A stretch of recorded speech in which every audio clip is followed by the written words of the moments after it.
It is officially draft day eve. We are 1 day away from the 2024 NFL draft. And today we are tackling the final position group that we have yet to rank ahead of this draft. We're going to go through our top 15, 17 or so running backs in this class. Notoriously not considered to be a very good class, but there is some depth. I'm sure a guy here and there will emerge as a fantasy contributor over the next couple of years. And we're hopefully able to help you guys identify some good sleepers in the third and fourth rounds of rookie drafts, especially. So interesting class, not a whole lot of studs. There's no Bijan, there's no Jahmyr Gibbs, but definitely some fantasy contributors on the horizon. We're not going to waste any time. We're going to get right into this. We're going to start with our running backs 15 through 11.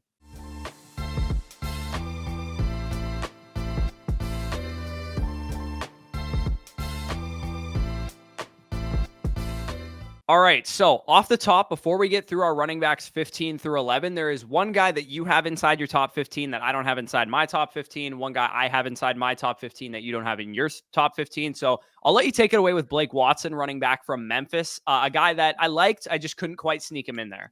Yeah, and the common theme about this range we're talking about more so in the, let's say, the RB12 to the RB16 area for me, RB15 area for me for the most part. Like, it wasn't separated by much. All these guys were graded within the 65 to 70 area. Coming in as my RB14, obviously, like you said, didn't make your top 15. Blake Watson, running back of the Memphis Tigers. And right off the bat, the thing that you see with him, from a metric standpoint, from a film standpoint, is this guy is a very good receiver out of the backfield. 1.51 yards per route run, which ranked fourth in this class. And it makes sense, 5'9", about a $190, has that, pedigree, has that volume in college, 53 receptions, over 450 receiving yards this past collegiate season. And he's pretty interesting, third down back. I don't think he can eventually be a, do-it-all, three-down type of back at the next level. But if you need a utility pass catcher out of the backfield, I really do see that. On top of that, very, very good athlete, very, very high-end jumps, ran a 4.48, I believe, at the combine. 4.4 flat, actually. 4.4 flat, exactly. So you're getting that natural athleticism combined with this pass-catching pedigree. However, he's not the best runner, man. Didn't think he broke tackles very well. Only ranked 3.74 yards after contact per attempt, which is 12th in the class. So those are the upsides when it comes to Blake Watson. The downsides being obviously older prospect here, 24 and a half years old, 189 listed weight at the combine. And although I thought he was a fine runner, he can contribute in that regard, maybe in a committee. I don't think he could be a lead back. I don't think he could be the type of running back that can take 15, 18 carries per game on the NFL field. The way I kind of see him envisioned at the next level would be how Keaton Mitchell was used with the Baltimore Ravens. This change of pace, speedy running back that can contribute in the receiving game. That's kind of what I saw with Blake Watson. He ended up grading with a 66 grade for me, which ends up being, give or take, the mid-range of day 3.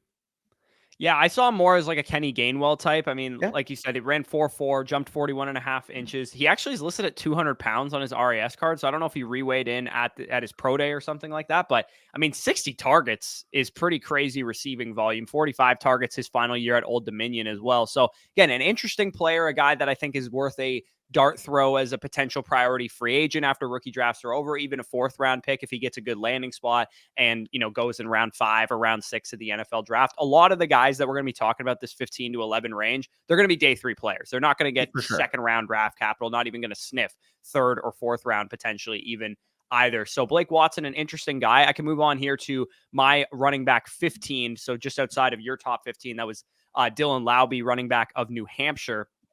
I think when you talk about Dylan Laube, he has a very refined skill set, which is why I actually kind of like him for like dynasty best ball leagues, especially because when you look at Dylan Laube, he had outstanding receiving production in his past couple seasons at the University of New Hampshire. He was basically their best receiver. He led this class with an 86.2 PFF receiving grade. He had a 19% target share, which is like a 99th percentile number, 23 missed tackles forced on catches, and also a 77.4 PFF pass blocking grade. So is this the type of guy at 5'10", 206 pounds, going to be almost 24 years old by the time his rookie season starts, that you want to use in between the tackles? Definitely not. He's a receiving threat, basically strictly. He's a space back. He's got good athleticism, had a 9.21 RAS score, ran a 4.54 at 206 pounds, pretty decent burst as well, 96th percentile in the agility. So he's a space back. That's the type of guy that we're looking at here. My comp for him was Danny Woodhead. said, your comp for him was James White. So we're talking like Patriots, third down back type of role here. So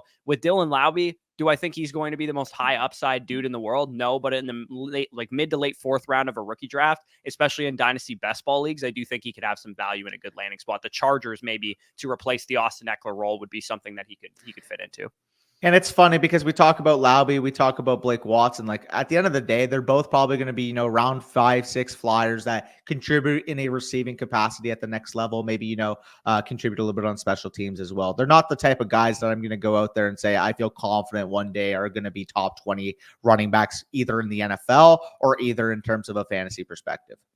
Yeah, absolutely. So I'll get you to list your running backs 15 through 11, and then we'll kind of jump around to the guys that we want to talk about here. So running backs 15 to 11, who do you got? 15 through 11. So Will Shipley came at my running back 15, 65 overall grade from Clemson. Blake Watson, I just mentioned. Actually, he had a 67.5, not a 66. I misread that. He comes in as my RB 14. Kimani Vidal of the Troy Trojans at my RB 13. Ray Davis of the Kentucky Wildcats at RB 12. And RB 11 is Bucky Irving of the Oregon Ducks. So that range there, like I said, Will Shipley starting it off as a 65 grade, closing it off at RB 11. Bucky Irving got a 71, aka a late top 100/early day 3 type of grade. Yeah, so for me, my RB 15 was Dylan Laube. Like I said, RB 14 was Will Shipley of Clemson. RB 13 was Tyrone Tracy from Purdue. RB 12 was Ray Davis of Kentucky. RB 11 was Bucky Irving of Oregon. So we'll jump back to Vidal and to Tyrone Tracy because you and I both kind of disagree on these two guys. But let's start with Will Shipley, I think, because Will Shipley is somebody that we do kind of agree is towards this tail end of the top 15 for both of us. I've seen a lot of people, respected fantasy analysts, even be like, Will Shipley's a top 5 back in this class, or he's a top 3 back in this class. Like I know Maurice Jones-Drew actually rated him like 2 or 3 in this entire class. So the thing that I keep coming back to with Will Shipley is I believe he's quite similar to the guys that we just talked about, where he's going to be a receiving threat at the next level. Obviously, a pretty good receiving profile, productive all 3 years of his college career as a receiver, 8.5% target share, 80 targets since the year 2022. So just a 2-season sample size there. He was used heavily in that role. But when I watched Will Shipley run in between the tackles, I wasn't convinced that he had the natural toughness, the ability to break tackles. I think he's relatively elusive in space, but in between the muddy rushing lanes, I didn't think his footwork was the best in the world. I just look at a guy that looks like he's going to be a third down back, 4th, 5th round draft capital type of guy. And I think because he was on the Devy scene from like an early portion in time, back in 2021, he started as a freshman and all that kind of stuff. We all got excited that this guy could potentially develop into a third down back. And I don't really think he really progressed throughout his entire college career. I think he was kind of who he was his freshman year, sophomore year, and junior year. A guy that's, 5'11", 205 pounds, great receiving back, good track speed. He was a track athlete in college or in high school, but he's not the type of guy that you want to give 15, 20 carries up the middle to. He's not too dissimilar from Blake Watson and Dylan Laube in the sense that their projection at the next level, in my opinion, is very similar. I don't think they have quite the instincts to be a down-to-down basis type of runner. Like we'll get into some of these guys in this class that I'd be hard-pressed to not see them being 15, 18 plus carries per game. I'd be shocked if these guys were more than, 8 to 12 type of carry per game backs at the next level. We're talking about, 1Bs. We're talking about, 2s in their respective backfields, not quite 1A type of upside.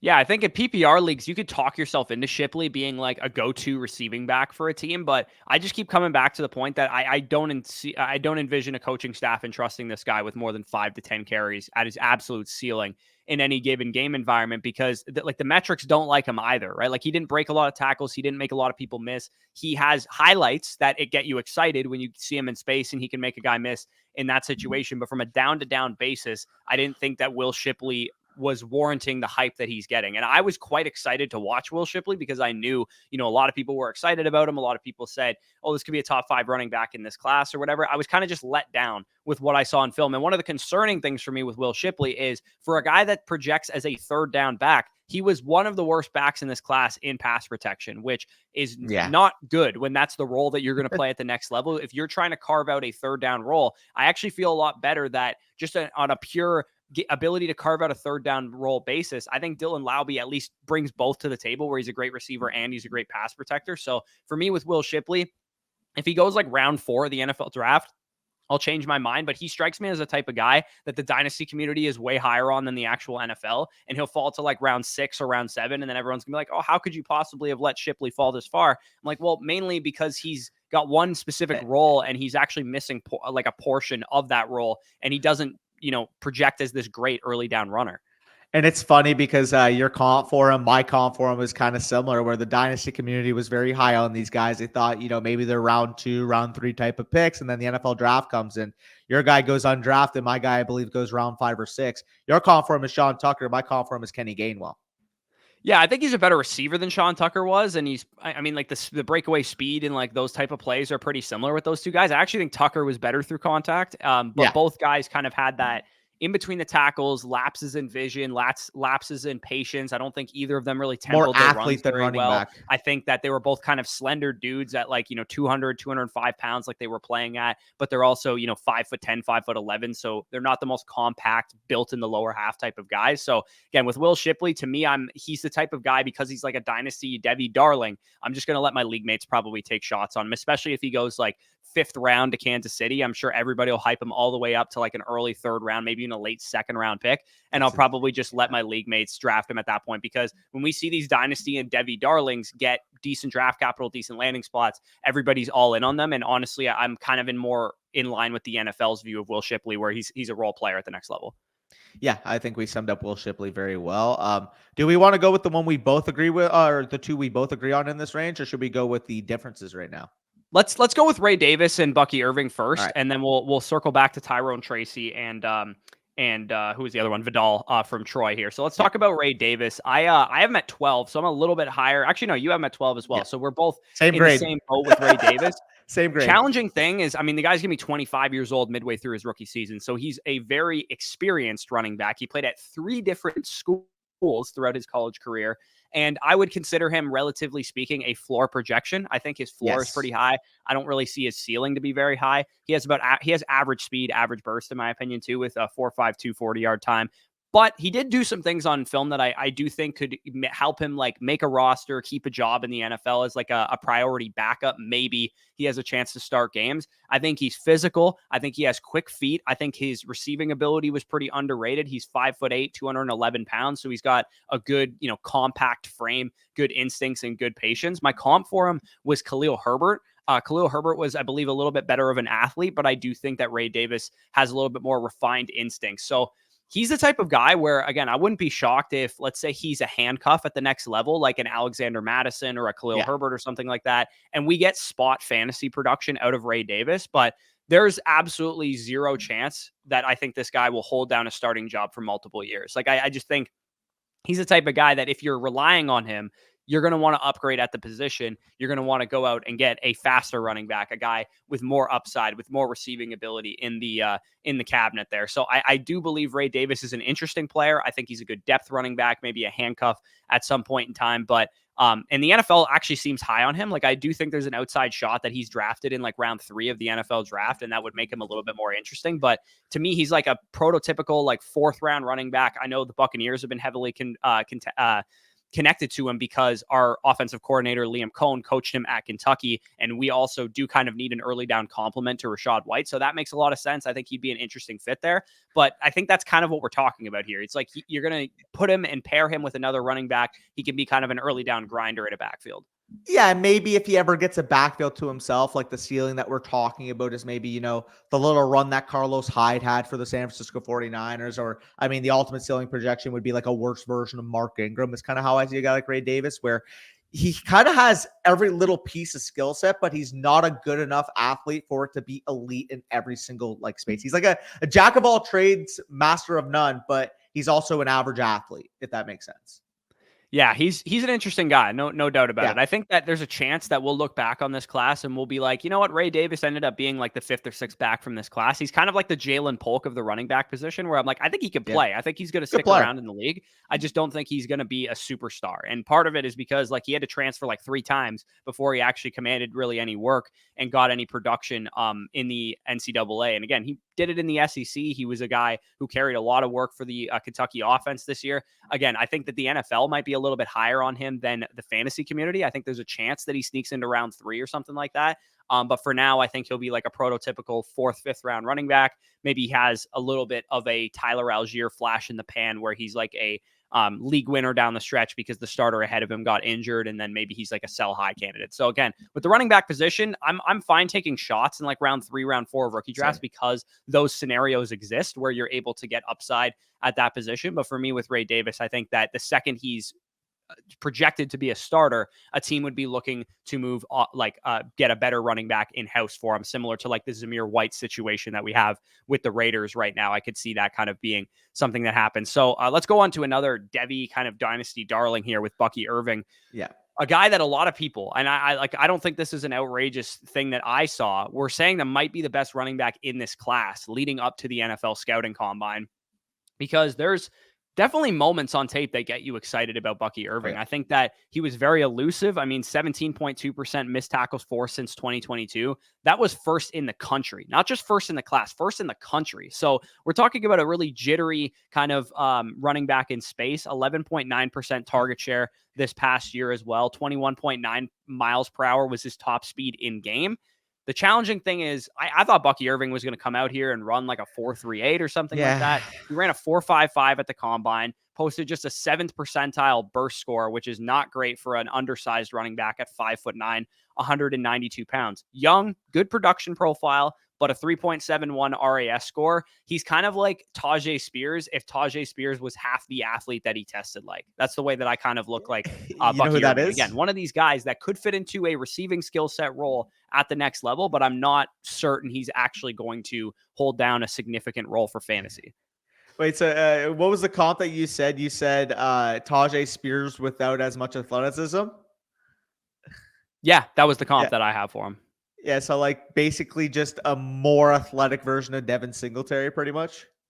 Yeah. I mean, more athletic version might be generous towards Bucky Irving because I actually think they're both pretty comparably, bad athletes at 3.71 RAS score for Bucky Irving. Again, it's so difficult because he's a fun watch. Like that was the first thing I wrote down. I'm like, his highlights include him breaking ankles and bursting through open holes for a house call. Like, but his translation to fantasy football is like, you look at it, it's Pac-12 defenses. He was in a wide open scheme with a great quarterback in Bo Nix, great college quarterback. Troy Franklin was able to stretch the defense vertically. A lot of Bucky Irving's highlights are him just running through wide open holes and house calling a lot of plays, or him getting, swing passes in space and making people miss and stuff. It's the translatability of this type of running back in college to the NFL is when the space closes, when everybody's better tacklers, when they're more disciplined, when the linebackers are more athletic, are you still going to be making plays like this? And to me, I just don't see that as a likely scenario. I'd agree. The way I kind of view him is a 1B tandem back between the 20s, and obviously he's going to cede all of the goal line carries. However, like you said, adept in space, adept as a receiver, very elusive. Like he's what you want as your 1B. It's just the priority of a 1B in the NFL draft is 4th or 5th round, unfortunately. It's not the day 2 capital that we were probably saying after watching him at Oregon this past year. And if he had gone out there and tested as a late 4.3, low 4.4 type of guy, maybe that ceiling projection at the next level would be a little bit more favorable. But yeah, like I just kind of see a Devin Singletary. And again, that's not to say I don't like him. He got a 71 overall grade. For reference, my RBs 9 through 11 will get through 10 and 9 respectively in a second. Also had a 71 grade. So he's a good player. It's just hard to envision the overall ceiling given what the NFL may look at him from a size and speed standpoint in terms of what his ultimate workload could be.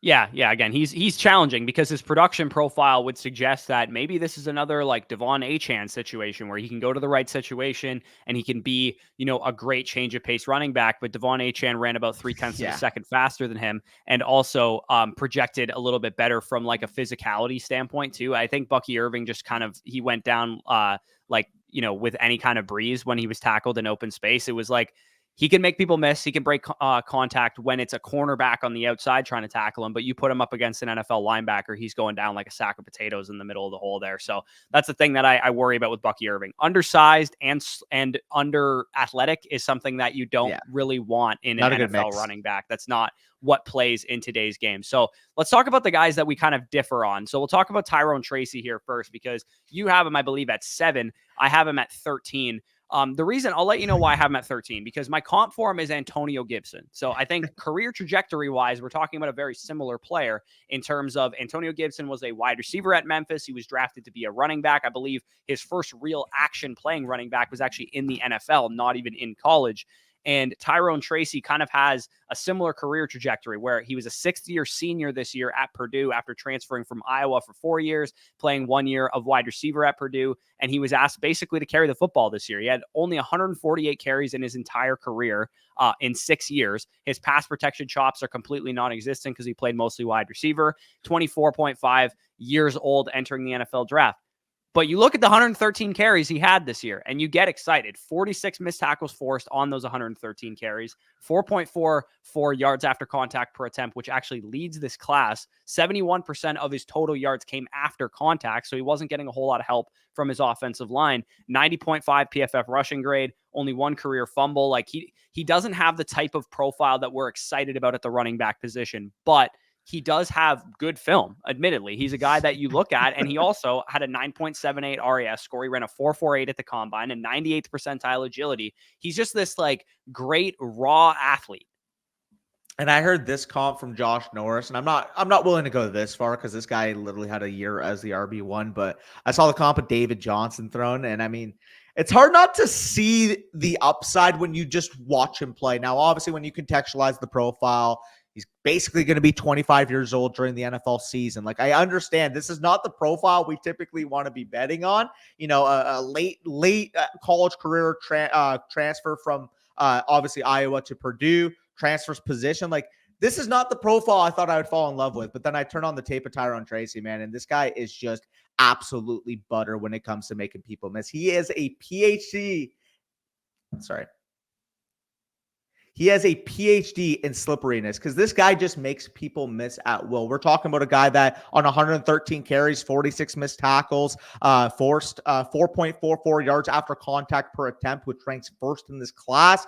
71% of his total rushing yards this year came after contact. Kind of goes to show that he was creating everything back there. The Purdue offensive line was not blocking much up for him. If you're doing the math there, that was like 1.8 yards per carry prior to contact, and he was able to make it on his own. He also graded 4th in the class in yards created, according to Graham Barfield. So this is not a fluke, man. We watched this season this past year against Michigan, against Illinois, against big-time Big Ten type of defenses, like one of the most physical conferences in college football, and he didn't look like he skipped a beat. He didn't look like the type of player that is in their first year playing running back. And I understand people will say, well, if he's 24 and a half, like obviously he's going to be more progressed. Like, well, no, like we got to treat this as his first year playing running back. I get that he's older, but he doesn't have the touch workload under his belt. And if you watch the film, you realize like he's the type of player that wins as an athlete, wins with his elusiveness, wins with yards after contact. He's not the type of player that has, a great amount of vision or a great amount of patience. And that's what's so shocking to me. That's what's so alluring to me. A player that has this type of natural ability in the open field while still learning the position to already be this good of a player, have this good of film, man. It sounds crazy saying the word upside for a guy this age, but like the upside for me is a Tony Pollard. And we saw Tony Pollard in Dallas, kind of similar situation. Never really got the full workload at Memphis. Oddly enough, you said Antonio Gibson in Memphis, Tony Pollard in Memphis obviously played together. I see a similar type of player. And in terms of build, 5'11", 209, Tony Pollard about 6 foot, 210. In terms of speed, 4.48 speed for Tyrone Tracy, 4.52 for Tony Pollard. Like yes, he could very well just flame up in my face, and I'm just sad that he didn't hit. That is the downside here. But the upside, I honestly think he could be a top 4 running back in this class. And if not for his profile, I think his film was top 4 in this class. Yeah, like you said, you stack him up. You look at what he does well, athleticism, has good size too. I don't even think we mentioned he's like 5'11", 210 pounds. So he's got the size to carry a big workload if he needs to, but like he never did any of that stuff in college, right? We're talking about a guy whose best career season was like 114 carries. So for me, I think he profiles as a change of pace back, a special teamer early on in his career. Hopefully, like you said, maybe he has like a trajectory similar to a Tony Pollard, where Tony Pollard was a change pace back. He was a special teamer early on in his career. And then by year 2, by year 3, he was a good option. So even though I have him at 13 and you have him at 7, I'm quite in on Tyrone Tracy as like a 3rd, 4th round dart throw in this running back class, because I do think the sleeper appeal is there. And maybe he actually goes high enough in the NFL draft that he's relevant if he's like a 4th round pick because he tested well at the combine in a class where the running back talent is just not really there in the first place. Some teams might just talk themselves into Tyrone Tracy because of the new special teams rules and because of the type of athleticism he posted. And the last thing I will say is, like, I understand people will see the athleticism, people will see the efficiency, and they're automatically going to say, like, oh, he's just athlete playing running back. Like, no, like, he's making the right reads. He's getting skinny through holes, like non-existent holes. He is making holes. Like, I didn't expect to see him play running back at that high of a level. I expected it to more so look like kind of at times with Antonio Gibson in the NFL, where it's more so athlete playing running back. I think Tyrone Tracy finally found out that he is a true end running back. It just sucks that it happened at this point in his college career, because guess what? I think if he came into college as a running back, we could be talking about him in a very different light. Yeah, so like I said, very interesting prospect, a guy that I will definitely roster in a lot of rookie drafts when he falls to round 3 with good draft capital, round 4 probably with subpar draft capital. The guy that you mentioned you have inside your 15 to 11 that I have a lot higher than you, I have him at 8, is Kimani Vidal from the University of Troy. The way I look at Kimani Vidal is I actually saw a very well-refined player for a small school running back. I saw, 5'8", 213-pound running back. My comp for him is kind of like a B-plus version of DeAndre Swift. He ran a 4.46 at the combine. He's a really tough runner. He handles contact extremely well. I know Angelo Fantasy has talked about his ability to shrug off contact like a big back would at 5'8", 213 pounds. He's got like a good bowling ball style of running. He's elusive in the rushing lanes. He's got great third down ability as well. He was very productive at Troy, even though it was University of Troy. It's, Sun Belt team or whatever. It's not a Power 5 conference. His athleticism and the fact that he was just this good hard-nosed runner the entirety of his college career just makes me think that I look at a small school, older prospect who's kind of maybe lacking a little bit of elite speed, maybe bounces runs a little bit too often. And I think that an NFL team could get this guy in round 4, round 5, round 6 of the NFL draft, bring him in behind a current starter, say like Nick Chubb in the Cleveland Browns or something, or Joe Mixon in the Houston Texans, and just bring him into that backfield, let him compete for a role in the backfield. And then by the end of his rookie season, we're seeing that this guy's actually getting a good number of touches, and he's the type of like Michael Carter, Damian Pierce, Tyler Algier, Elijah Mitchell kind of career arc that we've seen from some of these day 3 running backs that end up hitting. So like I said, to me, he's like a worse version of DeAndre Swift, because I think the bouncing of runs, the lack of discipline at times is something that downfalls him. But generally speaking, I was quite impressed with his film. Yeah, and I was too, for the record. Although he's my 13, he's your 8. Like, you only have him 2 grading points higher. You have him at a 71.0. I have him at a 69.0. Like, I like Kimani Vidal a lot. I have him comp to a guy like Khalil Herbert, where, Khalil Herbert, I believe, was at a bigger school. He was Virginia, right? Virginia Tech? Virginia Tech, right? So a little bit bigger school, but in terms of stylistic, in terms of how they're built, in terms of how I can see them winning at the next level between the tackles and as a receiver, like I can see a Khalil Herbert type of development path where maybe Vidal, like Khalil Herbert, is picked in the 4th or 5th round of the NFL draft. Year 1, he is a 1B tandem back, but by year 2, let's just say, insert team with veteran running back here on a short-term deal wants to give the keys to Kimani Vidal prior to giving the next draft capital investment on a top 2 or 3 round back. I can see him having a year or 2 as a pure end starter and probably being a top 20 level running back in terms of fantasy.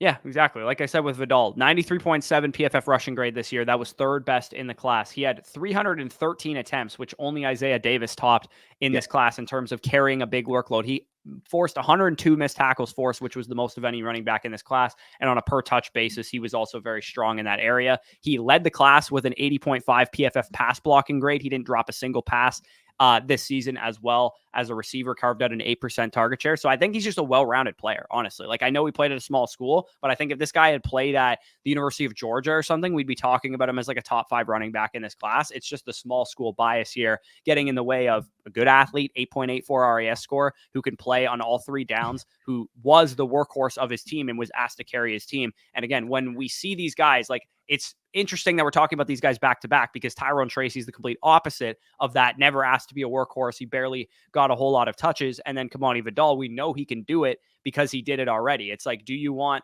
like, I personally prefer the guys that I've seen do it already.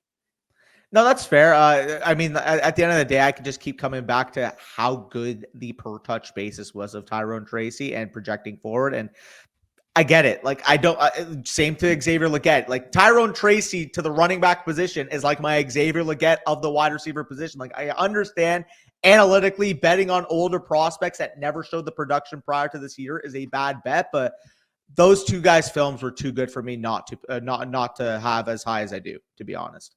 Yeah, that's a fair point. I just personally can't get as high on Tracy. I'm still going to take my shots on him, but I would prefer to bet on guys like this who are small school guys who were asked to carry their offenses, who do have refined rushing instincts for the most part. So let's get you to go through. I believe we just covered everybody we need to cover there from the 11 to 15 range. No, we got Bucky. Let's get you to go through your 10 to 6 here. Yeah, sorry, my apologies. We did cover Bucky. My 10 right now is Isaac Guerendo of the Louisville Cardinals with a 71 overall grade. Braelon Allen, running back of the Wisconsin Badgers, ranks in as my RB9. Isaiah Davis, running back of South Dakota State, ranks as RB8. We just talked about Tyrone Tracy Jr. of Purdue, ranks as my RB7. And then my RB6, and the one I kind of view as a little bit of a slight tier above these guys, is Marshawn Lloyd of the USC Trojans. Yeah, so let's talk about Guerendo, actually, because we both have him exactly rated the same as our RB10s. If you guys know nothing about Guerendo, he basically blew up the combine, and that's why people got him on their radar. He's 6 foot, 221 pounds. He has excellent size, an elite athlete, obviously, 9.98 RAS score. He ran a 4.33 at 221 pounds. We're talking a weight-adjusted speed score in the 100th percentile. So we're talking Derrick Henry, Jonathan Taylor, Saquon Barkley from a pure weight-adjusted speed score standpoint. He's 23.8 years old. He does have fresh legs. He was at the University of Wisconsin playing behind Braelon Allen for a little bit of time. Then he transfers over to Louisville. He's splitting a backfield with Jawar Jordan, who's like a later round pick also in this running back class. The contact balance was something that stood out to me. Obviously, at that size, you're going to have the advantage of being able to shake off, second level defenders at an easier clip than most running backs do. I thought he was a decent receiver for his size as well. I thought he was able to showcase a little bit of, hands in the passing game. He actually was second in this class with a 1.70 yards per route run in the passing game. And he had an 84.1 PFF receiving grade, which was also second in this class. So you got a big back who's really athletic and can contribute as a receiver. On that basis alone, you could definitely make the argument we should be higher on Isaac Guerendo. But to me, the rushing instincts were not great. I think that his balance on his runs and his discipline on his runs weren't very good. He was bouncing runs outside a lot. I think that he had kind of choppy feet when he was trying to make people miss. His production was pretty brutal. Like I said, he basically didn't play at Wisconsin. He had to transfer over to Louisville. Even when he was at Louisville, he wasn't like a workhorse there, even though he probably should have been. And like I said, for a 23.8-year-old running back who's going to be, on draft night, which is tomorrow, 23.8 years old, 24 by the time he takes an NFL snap, I think that he should be further along as far as his ability to run the ball consistently. And I worry that we're just looking at a guy that's just all athlete, no running back. But there was a guy that was drafted in the 7th round by the Kansas City Chiefs, who was just this great weight-adjusted athlete that has turned into a top 15 dynasty running back. And that's Isaiah Pacheco, who basically tests almost identical to Isaac Guerendo. And they both have names that start with I. And even those who were high on Isaiah Pacheco when he was coming out, like, it was the same type of story. Big frame, big athlete, doesn't have the rushing instincts. And we saw at the next level, obviously, of course, Isaiah Pacheco developed as a cerebral running back. And hopefully at the next stop for Isaac Guerendo, it could be the same thing. But I think you pretty much hit the nail on the head. He didn't have the overall workload, but when you look at the per touch efficiency that he showed, like you said, 1.7 yards per route run ranked second in this class, 4.11 yards after contact per carry, which ranked 5th. 10.6 15-plus run percentage. So the percentage of his runs that went over 15 yards, 10.6 at the time, which ranked top 5 in this class as well. On top of all that, despite not being, a 50-catch, 60-catch receiver, I mentioned his yards per route run, he also got graded as an 84.1 on PFF in terms of his receiving grade, which was second in this class. So it's basically the efficiency versus the volume problem. Like, can he be this efficient on more volume, or was he not asked to take on the volume because he can't handle the volume? That is obviously going to be the biggest dilemma here as to why he's not like RB5 in this class. But he's like the polar opposite of Bucky Irving, where with Bucky Irving, I know he can handle the workload and I know he could be a fine running back at the next level. With Isaac Guerendo, it's more projection, but the ceiling is obviously higher given the athletic upside that he has in comparison to a guy like Bucky Irving. Yeah, it's funny. A lot of this running back class is like, if you squint really hard, you can talk yourself into it being a good class, and you can talk yourself into guys like Isaac Guerendo and Tyrone Tracy and some of these dudes that are great athletes who also can contribute on third down. It's like that strikes us as fantasy players as these are good sleepers because they're big, they're physical, they can run fast, and they're able to contribute on third down. But their profiles are so non-existent. Their tape has so many warts with it in the case of Guerendo that you're like, I can't quite get there. It's like, if I squint hard enough, I can get there, but I can't quite get there from a refinement standpoint. So with Guerendo, and this is also why I said at the beginning of this video, it's like, I bet there's going to be 2 or 3 guys that emerge from these depth running backs this year that end up contributing at the next level, because I do think there's guys like Guerendo that if they put it all together mentally, they get into a situation where maybe they get to learn from a veteran for a little bit. Maybe like the Cardinals, for example, played for the Cardinals in college, plays for the Cardinals at the next level would make some sense. If he's like a 4th round pick to the Cardinals and a guy like James Conner can kind of show him the ropes of playing the running back position, maybe he's a long-term starter for them. So like, that's the type of example of what we would need out of a guy like Isaac Guerendo, where he needs to learn a little bit, and maybe he can pick it up in training camp and make an impact in the preseason and in his first NFL season. But I tend to think that for a 24-year-old running back that I need development from, I worry that he's just going to get overdrafted in the dynasty community because of how good of an athlete he is. Yeah, that'd be the issue. Like, if he ends up being a 2nd round pick in dynasty rookie drafts, I'll be out. 3rd round, like you mentioned earlier, with a guy like Tyrone Tracy, I would need to see like how high is he selected? Is he a 4th or 5th round pick? At that point, I like taking stabs in the 3rd round. But realistically, if he goes in the 4th round, I can see in some rooms, especially running back heavy rooms, potentially pushing him up the board. Which in this wide receiver class, I mean, I'm always going to default towards the wide receivers given how good the wide receiver class is this year. But specifically, if some wide receivers start to fall because the running backs are getting pushed up. Yeah, for sure. So let's move on to another small school guy here with Isaiah Davis from South Dakota State University. Isaiah Davis is one of the guys that I'm most excited about in this running back class. I think draft capital is the biggest question mark for me. I've seen him not go in 7-round mock drafts, so I'm hoping that he does get drafted in like the 4th, 5th round on the high end, or even 6th, 7th round, so I can get him as a sleeper. Because Isaiah Davis, the first thing that I wrote down when I was watching him was he is a fantastic sleeper because I think he's just a smart player. I think he's a really smart player. I think his contact balance, his vision, his instincts, his size. He was a 4-year producer. He ran, a 4.57 at 218 pounds doesn't sound spectacular. And you're right, it definitely isn't. But that's pretty decent weight adjusted speed, 68th percentile there. The level of competition is a concern, right? Playing at South Dakota State, you're not playing against the best competition. Below average burst, pass protection is kind of an issue. He doesn't have any elite traits. He kind of just does everything at a pretty decent level.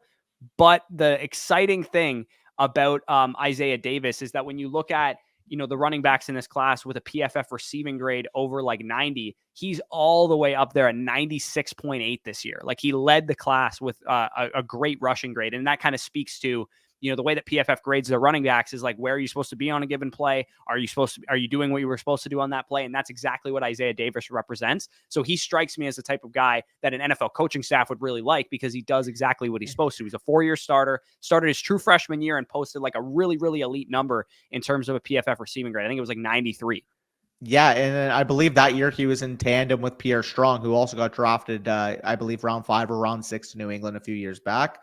Same school there at South Dakota State. So he's a very interesting profile. Obviously, the small school nature is going to limit him a little bit. Like, for example, if he was at a normal school, I think you make the case that him and Audric Estime would be very similar projections, very similar grades. But given the fact that, of course, Estime, we'll talk about him in a little bit, played at Notre Dame, Isaiah Davis playing small school kind of bumps him down comparatively. But in terms of the film, man, like, I'm surprised how much I like it. Like, the player that I comp him to, you mentioned Damian Pierce. I see a guy like Tyler Algier where, yes, you can make the case that given the athletic limitations, is he ever going to be a plus starter for a prolonged period of time?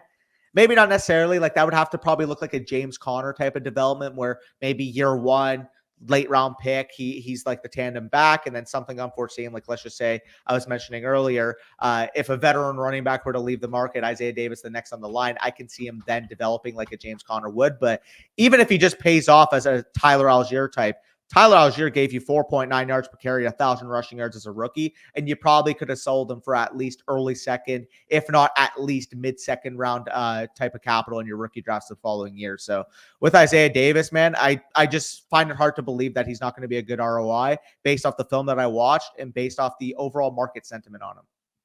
Yeah, I mean, running backs that were massive workhorses in college, like 330 touches his last year at South Dakota State, who scored a touchdown like 1.25 per game because he was their whole offense. Everybody knew that he was getting the football. I think what makes him different from Pierre Strong, who also went to South Dakota State, was that Pierre Strong was kind of like this raw athlete that we were projecting. And again, maybe this is, warding off some scariness towards Tyrone Tracy with this take, and why Pierre Strong hasn't really developed at the next level is that I think that Isaiah Davis is just a good running back. I think he's a good football player. That's why I want Isaiah Davis on my rookie draft teams, because I think if he's a 6th round pick to the Texans or something, nobody's going to think twice about Isaiah Davis in rookie drafts. But I'm going to hammer him in the mid to late 4th round of all my drafts if that happens, because I do think that this guy can play.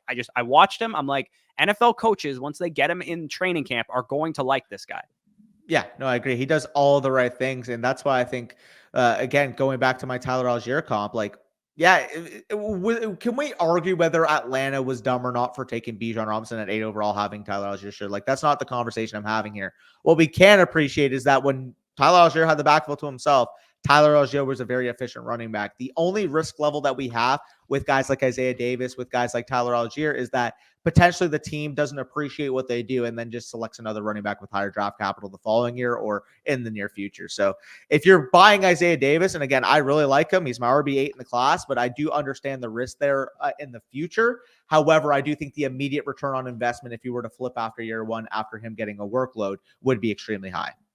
This whole class is like that, to be honest. Yeah. Like most of this outside of the top guys, this whole class is like, just hope they're good in year one and flip them afterwards. So that's why I get scared off of guys like Tyrone Tracy, who I think are going to need some development, where Isaiah Davis, I'm like, I wouldn't be shocked if he comes in right from week one and is like a 1B back in an NFL backfield and eventually wins the job out. And then after the season, of course, we're going to be like, oh, he was a 5th round pick or whatever to the Browns. They're going to address the position in the coming draft or whatever. So you need to sell Isaiah Davis. But I mean, you guys were probably all excited that you drafted Tyler Algier, that you excited that you drafted Damian Pierce and Michael Carter and Elijah Mitchell and all these types of sleepers that turned into guys that you could legitimately get 1st round capital for, if not early legitimate utility for. Yeah, and legitimate utility. Like if you're a contending team and you got this guy basically for free at the end of the 3rd round of your rookie draft, he gave you a bunch of production and then you also got ROI. I mean, you're double profiting in that regard. Yeah, and I think the running back position, especially in Dynasty rookie drafts, sometimes people think, we think long-term about wide receivers and tight ends and quarterbacks when we're drafting them in rookie drafts. But when you're in the 3rd, 4th round, like taking redraft projections who can get on the field right away is not the worst strategy at running back, because you're just hoping for an immediate return on investment, whether that's the production that you get from them or potentially flipping them for better assets, or both potentially too. So let's move on to the next guy here. I believe that'll probably be Braelon Allen, who you said, what did you have him at 9? I have him at 7. Actually, did I even list my top, my 10 to 7? I don't think I did. I was going to point that out. So for reference, those watching, Isaac Guerendo, our consensus 10, Isaiah Davis, my 8, Corey's 9. And as we get into Braelon Allen, like you said, he's your 7, he's my 9. Who else made your 10 to 6 range that we didn't discuss yet? So we talked about Kimani Vidal, who was my 8.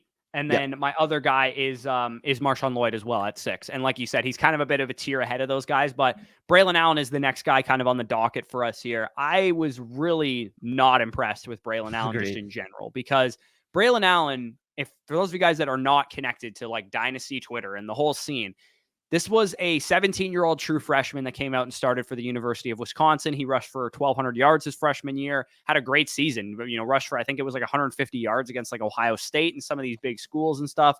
But I was so excited to watch Braelon Allen. I'm like, oh man, we got a 6'2", 240-pound running back, projected that he runs in like the 4.5s or potentially even faster.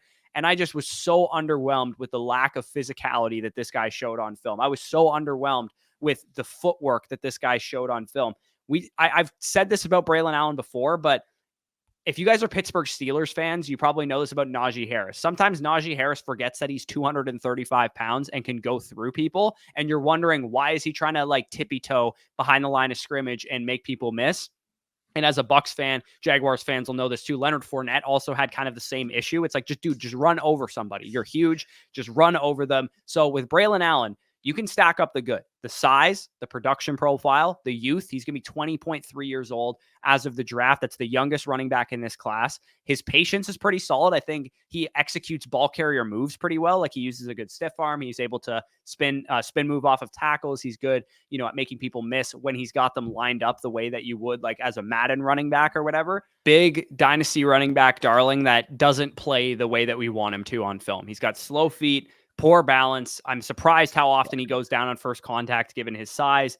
Maybe he can develop. He's a young player. He could maybe get better at the next level, but I just look at a guy that's just overrated across the board. To me, he's actually a worse version of A.J. Dillon was coming out of Boston College, because at least with A.J. Dillon, he was very physical and he was breaking tackles and that kind of thing. And I wish Braelon Allen looked like that more. It's like, I see a 2-down thumper who doesn't have great long speed, in my opinion, doesn't have great initial explosive burst, who sometimes breaks tackles, sometimes doesn't, and can't really make people miss consistently. So the profile, the age, all that stuff is fine. He's probably going to go way higher than I'm willing to draft him in rookie drafts, because the dynasty community has been enamored with this guy for 3 years.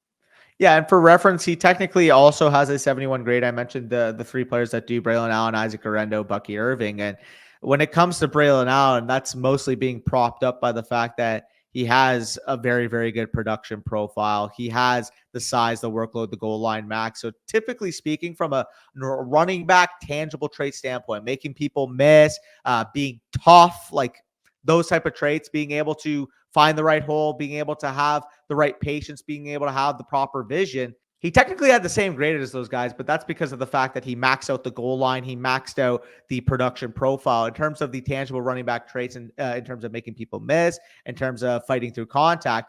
You wanted to see more from a back of his size, 6'1", 235 pounds. And it's funny you mentioned, AJ Dillon, Najee Harris as kind of being the spectrum, because I do feel like AJ Dillon's about, the 60th percentile comp. Because like you said, I thought AJ Dillon was a more physical player coming out. But in terms of career path, being a tandem 1B backup type of running back with some fantasy appeal at times when he does get the workload, I can see that being the case for Braelon Allen. And the ultimate high end is hypothetically he goes on day 2 to a team that needs running back right away, that needs a running back that can handle 250, 300 touches in year 1. Maybe you're looking at a Najee Harris without quite the receiving upside he showed early on, like this year's Najee Harris, where Najee Harris had about 1,000 rushing yards and about 4 yards per attempt. Also gave you about 29 catches for like 7 yards per catch. Yeah, again, he just strikes me as somebody that would need great draft capital to be able to hold down a full feature workload without kind of like a third down or a change of pace back in-house. And I just, the NFL doesn't seem as high on Braelon Allen as the dynasty community. If it was up to the dynasty community, he'd be like top 50 running back in terms of draft capital. And I think this guy's destined to go in like round 4, round 5 of the NFL draft. So let's talk about the tail end of our, top 6 running backs here. Both of us have Marshawn Lloyd at number 6. I actually have the exact same grade on Marshawn Lloyd as I do have on Braelon Allen, because these guys get there completely in different ways, as we talked about. I'm kind of betting that maybe because Braelon Allen is so young that he can get better in a number of different areas, whereas Marshawn Lloyd is 23 years old. I think he's more of a finished product. So I think he's a much better player as of today, but maybe Braelon Allen can get a little bit better. With Marshawn Lloyd, the things that have me excited is he's got prototype size, like 5'9", 220 pounds, ran a 4.46 at the combine.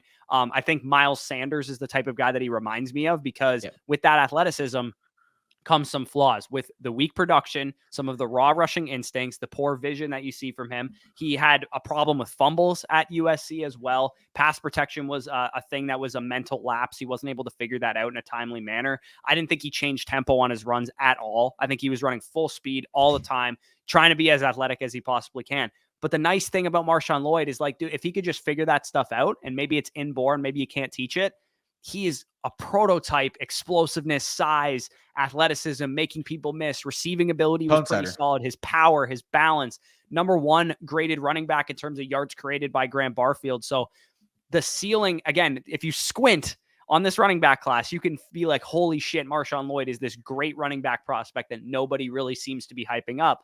But again, when you get into the film, there's so many warts with this guy's game.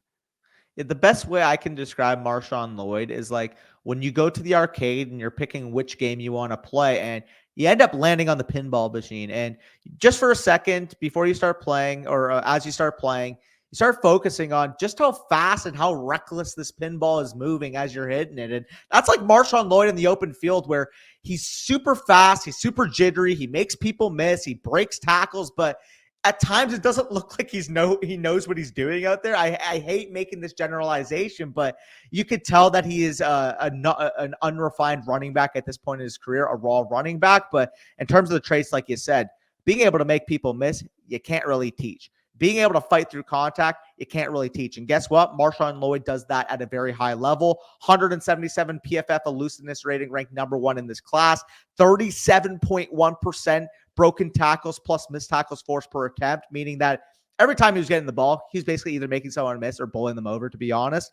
15.7% of his runs went for 10-plus yards, which ranked first in this class as well. And he also averaged 16.3 yards after catch per reception, which also ranked first in this class. I mean, there's just a lot of firsts. First across the board in those efficiency metrics. First across the board, like you said, in yards created, according to Graham Barfield. I mean, from a pure touch, from a per touch type of basis, you can make the case that Marshawn Lloyd's RB1 in this class, but the problem, of course, he's never really handled the full workload. He and Tyrone Tracy, to me, are very similar in that aspect, where on a per-touch basis, on an efficiency basis, they are some of the most fun watches in this class. But the question remains, can they handle an NFL workload? Can they be that 20, 22 touch per game guy? And although I think they both can, there's still projection at the next level. Yeah, both of those guys are a little bit older too, so you'd like them to be a little bit more further along. It's funny, my RB3 in this class, if the spectrum is Tyrone Tracy, Marshawn Lloyd, and then my RB3 in this class, that's the spectrum. It's like one guy's the furthest along. He's also the youngest. That's why he ranks the highest. Marshawn Lloyd a little bit further along than Tyrone Tracy, and that's kind of how the spectrum works with those guys. But if all three of those guys can put it together, they could be really good running backs at the next level because they do have all the physical tools to be able to be great running backs. Again, for me, the Miles Sanders comp kind of rings true. I do think Marshawn Lloyd has a chance of getting really solid draft capital. I think that the NFL likes him. I think that, all the big draft analysts have talked about him as potentially a top 5 running back in this class. They've talked about him, the Senior Bowl. The NFL teams were impressed with the way that he caught the ball there, with the way that he was producing at the Senior Bowl. So for me, I feel quite excited about Marshawn Lloyd being like a 3rd round pick to a team. Like, because if he goes like 3rd round to the Cardinals or something like that, and I can get him late 2nd round, early 3rd round of my rookie draft, I feel quite excited about Marshawn Lloyd. I'm just worried that he's just the type of guy that you're going to swing and miss on. If he misses, he's going to miss hard, I think. But I'm willing to take the swing on him. Yeah, no, I'm on the same page there. Willing to take the swing on him. We both have him as RB6. Me with a 74.0 grade, you as a 71.5, like you said. But from a pure game film perspective, he would be higher. It's just the profile kind of limiting him for you. I feel like it's time. I feel like we can go into our top 5 running backs of this class. And it's kind of funny how we've had the mixed type of variations between high upside, but maybe doesn't know the position fully well at this point yet type of running backs.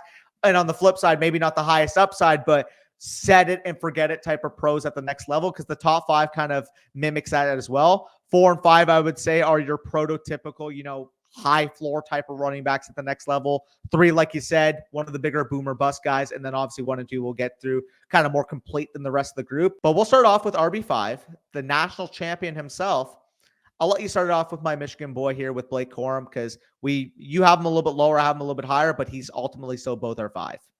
Yeah, it's funny. We have different grades on these guys, but they're all in the same order for us. Like we have 1 the same, 2 the same, 3 the same, 4 the same, and 5 the same. So we had a lot more variation from 6 to 15, but in this area, we're pretty much in lockstep of which guys it should be, just based on the grading system we have here. So with Blake Corum, dude, like if I could drop Blake Corum's rushing instincts, his vision onto Marshawn Lloyd, he might be the best running back prospect in the last 5 years, legitimately, because Blake Corum has teach tape in terms of what you need to do as an NFL running back. His instincts, his patience, his footwork, his production's been pretty solid outside of this season where he was coming off of a major injury, wasn't quite as effective from a elusiveness standpoint, a breaking tackle standpoint. He has been a go-to, lock it in. Like, if you want to know how much Blake Corum scores touchdowns, his like 2+ touchdown bets on It's Saturdays were like minus money. Like that's how often this guy legit scores touchdown for the Michigan Wolverines. So he's got a great skill set on the goal line and in short yardage.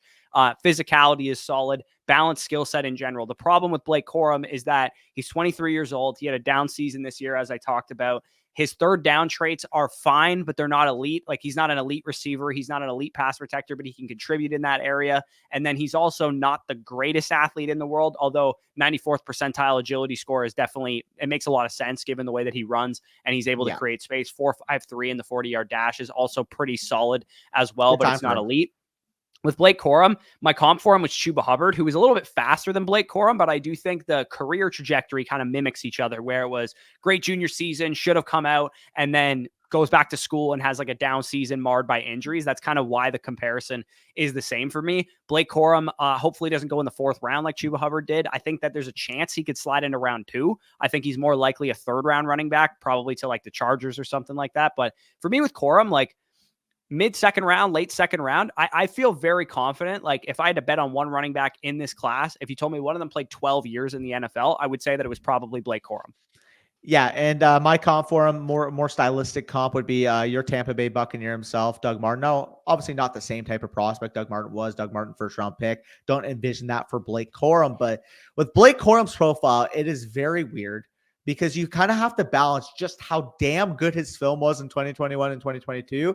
Understand the context of the meniscus injury and try to wrap your head around just how bad it went wrong in 2023. Not from a production standpoint, because obviously you look at the volume, you look at the touchdowns, 1,200 rushing yards, 27 rushing touchdowns, 16 receptions, 258 carries. Like you look at the holistic view of Blake Corum's production this year and you say, you know what? Like very productive running back. But once you break it down on a per touch basis, big time fall off from his 2021 and 2022. So I kind of ended up with him being as my RB5, kind of balancing both out, where if I'm solely judging his 2023, you're probably looking more so as a back end top 10 type of running back, maybe like the RB7, RB8. But if you were taking his 2021, 2022, I think he would be very easily a top 3 running back in this class. So it's just kind of balancing out what type of player are we getting from Blake Corum at the next level? Can he get back to that pre-meniscus type of guy that he was in 2021, 2022, where he was taking Michigan by storm, very, very efficient, 96.2 rushing grade in the 2022 season? Or is it going to look more so like this past season where he clearly fell off?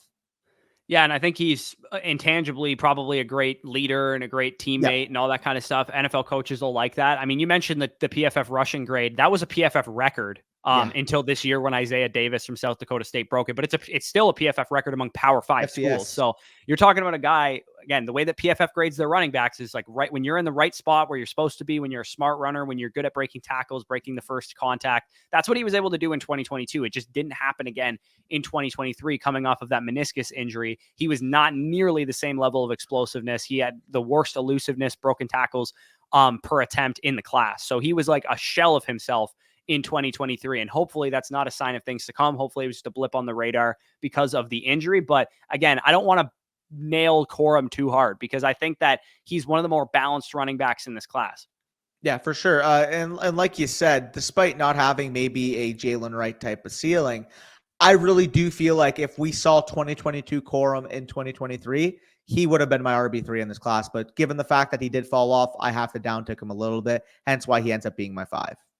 Yeah. So a guy that I'm going to be feeling really comfortable with in the mid to late second round, especially considering I think he'll go in the second or the third round of the NFL draft. Yeah. I don't think he's going to slide to day 3, but if he does, obviously I would have to change my expectations for him. Our number 4 running back, and this guy definitely could slide to day 3 because of what he ran at the combine. Audric Estime, running back from University of Notre Dame, just 20.6 years old. So everybody, waxes poetic about Braelon Allen being super young. Audric Estime is like 5 months older than him or 4 months older than him. So you're talking about an extremely young guy, 5'11", 221 pounds, ran a 4.71 at the combine, which of course is a terrible time. It's not something that we love to see. And ironically, University of Notre Dame is famous for having slow running backs, and Kyron Williams, when he was coming out, but his burst score was really high. I mean, we're talking about a guy that still posted an 8.59 relative athletic score in general. So he's an athletic dude. He just doesn't have straight line speed. Yeah. And from 0 to 10 yards, I feel pretty confident in his ability to pick up chunk plays. He had a 94.0 PFF rushing grade this year, which was second in the class total, only behind Isaiah Davis, first among Power 5 running backs.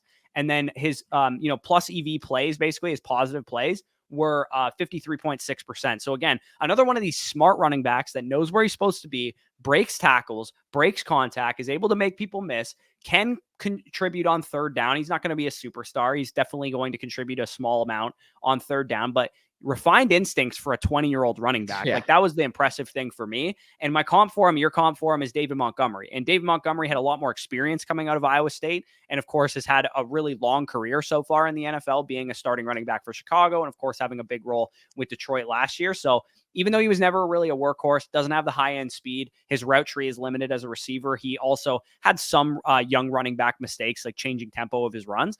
I feel pretty confident that Audric Estime is just a good running back that'll last in the NFL.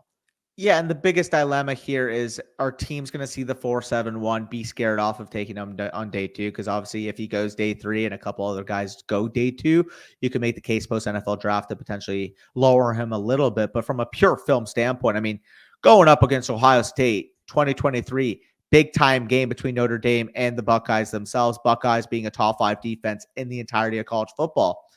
I would have made the case that from the Notre Dame offense and the Ohio State defense, he was the best player on the field that game. He was breaking tackles. He was making the right reads. He was getting chunk plays despite not having that top end speed that we would like to see from a running back ranked in the top 5 of his class. I keep coming back to the fact that I think the 4.71 was a blip on the radar. He plays faster than that on his film. And again, like, if he ends up going on day 2, he's pretty locked in as a top 4 running back for me, to be honest. David Montgomery, perfect comp there, where maybe he doesn't have a top 3 to 5 overall ceiling given the athletic limitations, like a couple other names we've mentioned in this class, a la an Isaiah Davis. But at the same time, I would be hard-pressed to them not hitting, and I'd be hard-pressed for Audric Estime, if he did get a workload, to not give you at least RB2 type of utility. Yeah, exactly. Just a rock solid type of dude. It's just the question for us is, make sure this guy goes in like the 3rd round of the NFL draft, because to me, he's your prototypical guy you draft in the 3rd round, run him into the ground for 3 years and let him walk in free agency type of guy. And I would be very excited as a Buccaneers fan if he falls to like round 4 or 5, where we have a guy with speed, with Rachaad White, who can contribute as a 3rd down guy. Audric Estime would be more of our, banger running back that we could go along with him. So at that, 121st overall pick, I would be very excited if he was the option for us there. So Audric Estime, one of the more underrated running backs in this class, I think, from an instinct standpoint. Now let's get into the top 3. Jaylen Wright is both of our number 3 running backs, 5'11", 210 pounds. Also very young, just 21 years old, turned 21 about a month ago. Great athlete, unlike Audric Estime, though. 4.38 40-yard dash, 95th percentile speed score, 95th percentile burst score as well. He jumped like 40 inches in the vertical, 9.82 RAS score.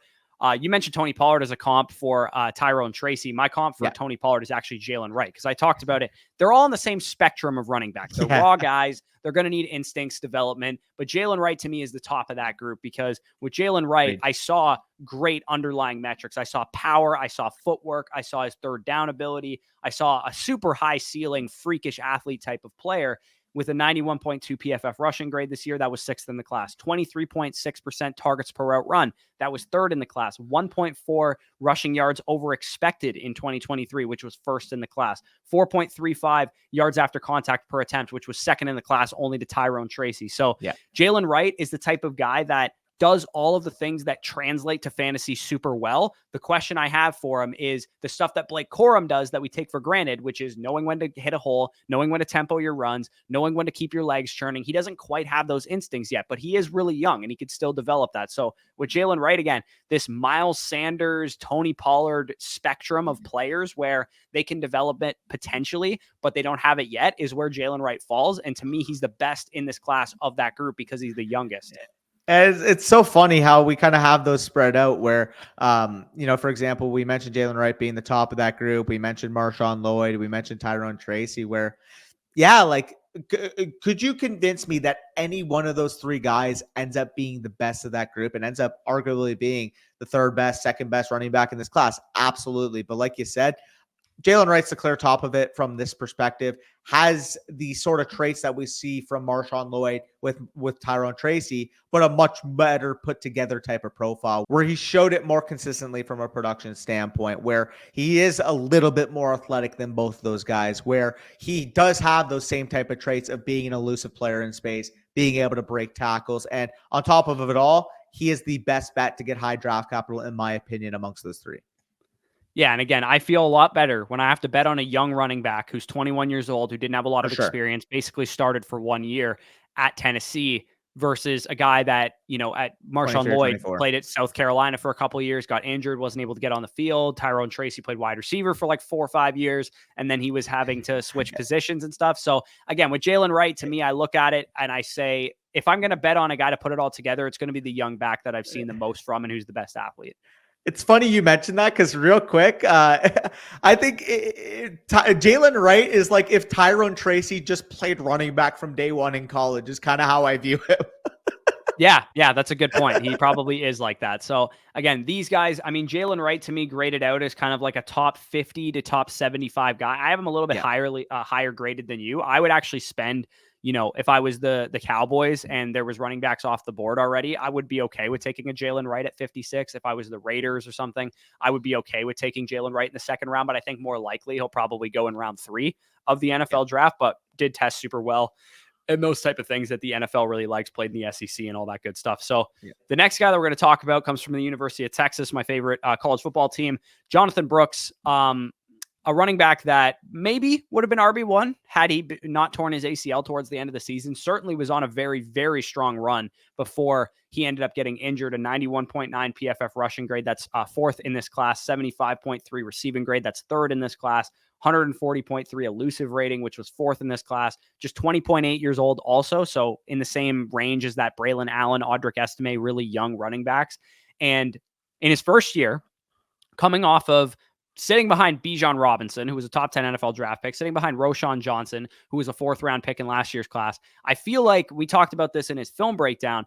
It feels like he just absorbed as much information as he could from those guys in practice, because for a young running back, him and Estime both had incredible instincts, were able to tempo their runs, could see and anticipate cutback lanes when they were available. The receiving ability was really strong. That's why both of us have him compared to Aaron Jones. He also was just very productive. He averaged over 95 rushing yards per game once he took over the backfield in week 3 for Texas this year. It's a shame that he got injured. It's going to impact his development, in my opinion. But again, very creative, good pass protector. I just don't think the power is the same as our number 1 running back. I don't think that because of the injury, he's going to get out to as hot of a start to his NFL career as our number 1 running back. And he is slightly undersized, even though he was listed 6 foot, 216 pounds. To me, he's probably closer to 205, 208 when he's actually playing. Yeah, I think he summed it up very well. Very adept pass catcher, very instinctual runner. And it's funny you mentioned that. He's 20.8 years old. He played behind Roschon. He played behind Bijan Robinson. But like you kind of said, those two running backs definitely wore out on Jonathon Brooks. The intangible nature to play the running back position, spotting your cutbacks, trusting your blocks, tempoing your runs. Jonathon Brooks is the best in this class at doing so. And if not for the ACL, like you said, we have him graded here as a 7 out of 10 on athleticism because of the ACL injury. Probably would have been closer to maybe an 8.5, give or take. I think he probably would have ran in the 4.48 to 4.53 type of range. And on top of all that, like you said, very, very adept receiver, the best pass blocker amongst every running back in this entire class. There's not much to not love about Jonathon Brooks. The only thing not to love is how ready is he to handle the workload coming off of that knee injury. Yeah, and of course, your Cowboys have been heavily connected to Brooks because the doctor that you guys use performed his surgery. So everybody has made that connection. I do think that Jonathon Brooks will be drafted by the Cowboys at 56th overall. If that does happen, he's going to be the type of guy that we have to consider in the late first round area of rookie drafts, depending on where those wide receivers go, because there's not a whole lot of running backs in this class that can play, in my estimation. Trey Benson, Jonathon Brooks, and our top guy, Jaylen Wright. Those guys are the ones that I believe will get day 2 capital or should get day 2 capital based on their ability. And then we have more question marks with Lloyd, with Corum, with Estime, with those type of guys who could be solid if they get the capital, but they might also not get the capital based on some of the concerns that they have. But let's head on over to our number 1 running back, and that's Trey Benson, running back from Florida State, Seminoles, 6 foot, 216 pounds. So exactly the same size as Jonathon Brooks. Only I think he might have actually slimmed down to run faster at the combine, because I think he played at 220 and he played all of 220, man. Physicality, broken tackles, absolutely violent runner, which I love. I love when running backs are like this. It reminds me of, the spectrum that we're talking about here is, imagine if Josh Jacobs, Javonte Williams, Chris Carson, if these guys had jets, if they had 4.39 speed like Trey Benson did. I think people are really underrating, the running back class. It gets labeled as bad, right? People talk about this class like it's terrible. And again, part of the reason for that is because there's a lot of potential, but not a lot of sure things. To me, Trey Benson is the closest thing to a sure thing, and also has the highest ceiling of any running back in this class because of that speed, because of the ability, because of his physicality, his balance, his athleticism, and his elusiveness. All that combination comes together to make a really solid running back prospect. And the concerns that people have, to me, I think they're overblown. I think people say, oh, he doesn't have the best instincts in the world. He doesn't have the best vision in the world. It's like, there's plays you can point to, but I honestly think that his instincts and his vision are a B. They're not elite. Yeah. They're not bad. They're just solid. Yeah. And maybe if you're even against him, like C+ at the worst, but even still, when you have a running back that is this capable of an athlete, this capable of breaking tackles, this capable of making people miss, on top of that, despite not being, an overall high volume receiver, showing receiving chops from an efficiency standpoint, 1.37 yards per route run, we're ranked 4th in this class. Trey Benson can handle the entire workload. Trey Benson can be an 18, 20, 22 touch per game type of back at the next level, despite not really showing it on a consistent basis in college, in my opinion. He has all the traits to be one of the top 3 to 5 running backs in the league, and I truly believe that. My call for him, Breece Hall light. We saw with Breece Hall, a lot of people were concerned about the overall instincts. They wanted to break down his film. Oh, why isn't he hitting this cutback? But we've seen Breece Hall at the end of the day, man. You can't teach the size and speed that those guys have, and you can't teach the natural receiving ability, despite not being high volume receivers, the receiving efficiency they show on a per touch basis. Yeah, especially when you consider the fact that both of those guys, extremely powerful, extremely strong runners. And again, with Trey Benson, people want to look at his profile and talk shit about it, be like, oh, why wasn't he more productive? It's like, okay, first year he plays in college. He's 4-year starter at college, or 4-year player in college. Goes to the University of Oregon. They had another running back who was a higher recruit than him and Travis Dye. He redshirts his freshman season, which was also the COVID year, which was shortened. 2021, tears his ACL the second week of the year, right? Nothing you can do about that. Not only tore his ACL, LCL, meniscus, MCL, and his hamstring. So massive, catastrophic knee injury in his second year. He comes back his third season after transferring to Florida State, 1 year removed from said injury, and he comes out and absolutely gangbuster breaks the PFF record for missed tackles forced in a season. And then he also, second year removed from the ACL tear this year, scores 14 touchdowns, plays for an undefeated team. He's a powerful, hard-nosed runner. He doesn't have the crystal clean profile that Breece Hall had coming out of school, but a lot got in the way, and the main thing was that injury that he suffered at Oregon. So to be honest, if he never suffers that injury, probably wins out the job at Oregon, probably stays at Oregon for his junior year and comes out as an early declare. But that's not what happened, right? He suffers a major injury and had to transfer away. Yeah, no, I think you pretty much summed it up. If people want to, focus on the fact that he didn't get the type of workload that some of these running backs have, or that he, they want to point to him not having the best vision. Like if league mates in your league want to let him fall, take up the value on Trey Benson. Because like I said, he is the back that I am arguably outside of Jonathon Brooks, because of the links to the Cowboys, I am the most confident is going to get round 2 type of capital. Not day 2, because I think a couple backs can work into the back end of round 3, but more so if I had to put my money on who's going to go in round 2 of the NFL draft, I would say that it's Trey Benson, it's Jonathon Brooks, and maybe Jaylen Wright sneaks in. Yeah, and I think along with Blake Corum, I feel pretty good about the work ethic to come back from an injury like that and be as good as he was. Not to mention, I mean, this doesn't really mean anything, but I did listen to a lot of his combine interviews and stuff, and the guy sounds very well-spoken. He sounds like he understands the game of football and all that kind of stuff. So, and even though he was a senior, he's a senior coming out. He's only 21 years old still. So he's still a young player. He's only 4 years removed from high school. It's not like we got, Marshawn Lloyd and Tyrone Tracy and Ray Davis. Some of these guys are 23, 24, even 25 potentially years old by the time that they take their first snaps in the NFL. Trey Benson is going to be about 22.2, 22.3 years old when he takes his first NFL snaps. And like you said, I feel very confident that the NFL is going to like him, knowing how he tested, knowing that he played for an undefeated school, big program, all that kind of stuff. So that is the end of our running back rankings. Again, that was kind of 17-1, I guess, because we had some guys that we had to talk about as honorable mentions, but appreciate you guys for sticking around all the way to the end. Again, if you squint, there's guys in this class. There's guys that could emerge. There's guys that maybe they just emerge as the Elijah Mitchell types, the Khalil Herbert types, the Tyler Algier types, maybe the Damian Pierce types on the absolute high end. But guess what? Those guys were once available for first round sells. Basically, you could sell Damian Pierce this time last offseason for a first round pick. You could sell Tyler Algier and Michael Carter and some of those guys before their teams address that position in the draft for late first round, early second round picks. So this group, there's ceilings here. It's just the floor is nothing. Like, I wouldn't be shocked if there's 2 running backs in 4 years from this class that actually matter for fantasy. And I also wouldn't be shocked if 3 or 4 of these guys became absolute league winners. The Marshawn Lloyds, the Tyrone Tracys, the Trey Bensons, the Jonathon Brooks, the Isaiah Davis, the Jaylen Wrights, the Isaac Guerendos, the Blake Corum, who's just a steady Eddie, Audric Estime, even Braelon Allen has a high ceiling because of his youth. So all of these guys going to be tough to sort through. Draft capital, landing spots. I'm so excited to get them for this class and this position, especially because it's been hard to sort through without it.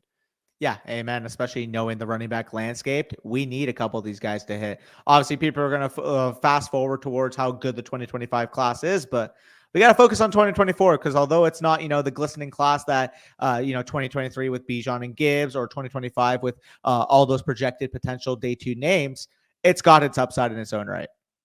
Yeah, absolutely. So again, running back video was today. Quarterbacks and tight ends yesterday. Check that out. Wide receivers on Monday. Make sure to check out all of our rankings videos. We will be dropping one final NFL mock draft before the NFL draft kicks off on Thursday. And make sure 7:30 Eastern, 7:45 Eastern, we will be live starting Thursday night to talk about the NFL draft first round. We will be live for the entire first round. We'll be live for the entire day 2, and we'll be live for a good portion of day 3 Saturday at noon Eastern as well. So should be a ton of fun this weekend. I don't know about you, Danny, but I am sick of talking hypotheticals with these guys. I want to see these guys mock draft reactions with these guys. I want the real thing. I want exactly where they went and exactly when they went. Yeah, I mean, aside from the fact that we want to see some of our bets come through, now all jokes aside, we want to see the NFL draft. We want to see where these guys land, how far they fall, how far they rise, all the fun nature that comes. And if you guys want to hang out with us, as always, like Corey said, 7:30, 7:45, give or take Eastern, we should be live on Thursday.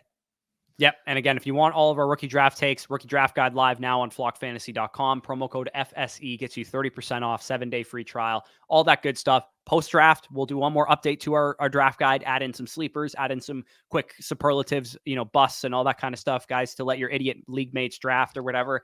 And we will put out our final draft guide edition Sunday morning or Sunday afternoon, right after the draft. We will make sure that we have that ready for you guys, because I know some of you guys are like us. You're complete degenerates. You want to do your rookie draft Sunday afternoon, right after the NFL draft is over. We got to make sure that we are ready for that. And of course, if you do want that for free, you can also sign up on Underdog Fantasy, use the promo code FSE for 100% back up to $100. Just deposit $10 and we will send you our draft guide for free, as well as all the film breakdowns that we did on these players for free as well. And later on in the offseason, you'll get our redraft guide for free as well. So not a better deal out there than that. That will be ready to go as soon as, April 28th, April 29th, when that's all ready to be, shipped out to you guys. So with that being said, peace out, and we'll talk to you soon.